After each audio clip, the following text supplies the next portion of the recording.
My name is Sienna and I did my forensic speech on abortions. According to the World Health Organization, each year approximately 73 million abortions take place worldwide. However, only 55% of these abortions are done safely and the other 45% are unsafe and have a high chance of complications and even death. With over 14,000 scholarly articles written on this topic, as well as decades of global data and information, abortions have become one of the most studied topics in medicine and ethics in the modern day. No matter your stance on this issue, abortion touches on fundamental rights like privacy, bodily autonomy, and healthcare access. These are topics that affect all of us regardless of gender. The debates surrounding abortions are shaped by medical discoveries, morals and ethics, and long-standing social and economical factors that will continue to influence access, perception, and policy worldwide. I will first explain the difference between a medical and surgical abortion, then I will dive into human values, morals, and ethics, and lastly I will explore the societal and economical perspective. Understanding the different perspectives of abortion is crucial to comprehending the complex 200-year-long debate. The overall medical consensus on abortions is that they are safe and an essential part of reproductive health care. There are two main types of abortions, medical and surgical, which many think can affect the physical and reproductive health of women. A medical abortion is done through the combination of medications known as mifepristone and misoprostol. Mifepristone blocks the progesterone hormone that is needed for pregnancy, and mifepristol empties your uterus by causing bleeding and cramping. Together, these are used to end pregnancies in the early stages. A surgical abortion is a suction aspiration procedure where a doctor inserts a flexible tube into the uterus and applies a light suction to remove pregnancy tissue. Both of these procedures are said to have a very high success rate as well as a low risk of complications and are said to be no more painful than period cramps.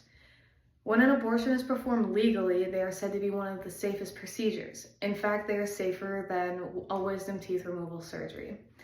24 countries have criminalized abortions, leading women to resort to unsafe methods. These methods include ingesting harmful substances or using sharp objects, which can lead to dangerous infections, infertility, or even death. Research provided by the National Library of Medicine shows that it is estimated that unsafe abortions account for up to 13% of maternal deaths. When someone is denied access to abortion, doesn't mean they stop seeking the outcome they desire. They often turn to unsafe methods and unsanitary options that could alter the state of their life. When someone receives an unsafe termination, it not only puts stress on them, but also on the healthcare system who has to treat complications from these operations. The medical perspective on abortions is not only one side of the debate. There are many factors that influence a person's thought on abortions. The issue of abortions is deeply rooted in questions of morality, ethics, and human values. Many people's views on abortions are linked to their personal experiences, religious beliefs, or cultural background. The ethical side of the debate has two perspectives, pro-choice and pro-life. The idea of pro-life is that life begins at conception and terminating a pregnancy is equal to taking a human life. They believe that the fetus automatically has rights to life and society has a moral duty to protect the fetus because they cannot voice to protect themselves. The pro-choice perspective argues that women should have rights over their own body, and forcing someone to carry a pregnancy to full term is unjust and a violation of their freedom and their integrity. Going more in depth on this topic leads to philosophical questions. For example, when does life begin? When dealing with this question, different philosophical and religious beliefs offer different answers. Some think life begins at conception, and others think life starts around 6 to 13 weeks. But the facts state that at the 6-week stage is when the embryo has officially developed a beating heart. On the moral status side, many believe that the fetus's rights are equal to the rights of a pregnant individual's. Others think that the fetus's rights outweigh the pregnant individual's, and some believe that the fetus does not yet have rights. Religion plays a huge role in the shaping of moral views. For instance, in branches of Christianity, abortion is considered a sin, and they believe that life begins at conception.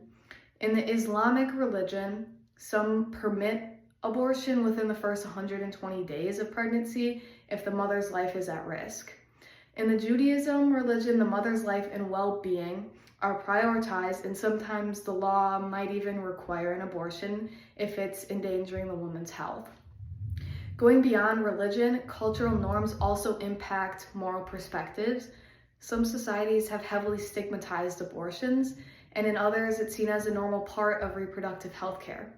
Stigmatization of abortions in society can lead to negative consequences like an increase in mental health issues, reduced access to care, and discouragement of women seeking needed medical support. When a person's moral and ethical beliefs shape their individual opinions, the impact of abortion access extends even further, influencing society and the economy as a whole. Beyond personal and ethical debates, abortion has significant consequences for society. This is especially prominent in terms of social equality and economic opportunities. Whether abortion is available and accessible plays a major role in the outcome of lives and the well-being of communities. Pursuing higher education, maintaining employment, and escaping poverty have all increased for women when they have access to abortions. Women are emotionally resilient, but abortion is associated with improved physical health, financial security, aspirational plans, and the ability to take care of existing and future children, stated by Diana Green Foster. The economic side of restricting abortion goes beyond individuals. A report by the Institute for Women's Policy Research found that at state level in the United States, abortion bans have cost the economy an estimated $105 billion annually. Women who are forced to carry their pregnancies to term, even if they aren't financially stable, are receiving reduced lifetime earnings and less tax revenue for governments. As we've discussed, there are three complex perspectives on abortion that are influenced by medical truths, ethical and moral questions, and societal and economical consequences. Abortion is an overarching complex issue that cannot be reduced to one single argument. Medically, it is safe. Ethically, it challenges us to consider autonomy, life, and moral responsibility. And societally, it directly impacts economic opportunities. Rather than viewing abortion with only one correct perspective, we must approach it with understanding and empathy. Only then can we truly address the needs and rights of those it affects. In a world with such differing perspective on abortion, how can we as society work together to ensure that everyone is informed, heard, and supported in their reproductive decisions?